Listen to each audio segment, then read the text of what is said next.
Kozhikode അബേറ്റ് കണ്ണാശുപത്രിയും Feroke new vision ഒപ്റ്റിക്കൽസും ചേർന്ന് സൗജന്യ നേത്രരോഗ പരിശോധനാ ക്യാമ്പ് നടത്തി.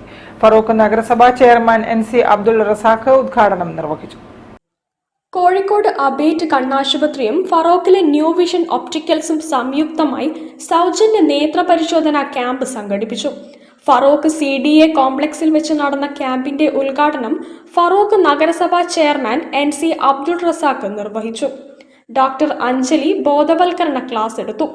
ഫറോക്ക് നഗരസഭാ കൗൺസിലർ KTA മജീദ്, വ്യാപാരി വ്യവസായി ഏകോപന സമിതി Feroke unit president M Mammunni, MIET chairman MP Savan, new vision opticals ഉടമ P വവീഷ്, ഒപ്തോമെട്രിസ്റ്റ് രേഷ്മ സുരേഷ് തുടങ്ങിയവർ പങ്കെടുത്തു.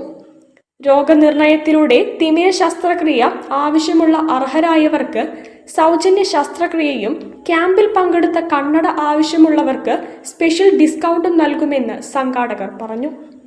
200ഓളം ആളുകൾ ക്യാമ്പിൽ പങ്കെടുത്തു. News bureau, Kozhikode. വാർത്തകൾ ചുരുക്കത്തിൽ നിങ്ങൾക്കായി അവതരിപ്പിക്കുന്നത് ക്യാൻസറിനെതിരെ പൊരുതാനായി കാലിക്കറ്റ് സിറ്റി സർവീസ് സഹകരണ ബാങ്കും MVR ക്യാൻസർ സെന്ററും സംയുക്തമായി അവതരിപ്പിക്കുന്ന ക്യാൻസർ ചികിത്സാ സഹായ പദ്ധതിയാണ് മാസ് കെയർ.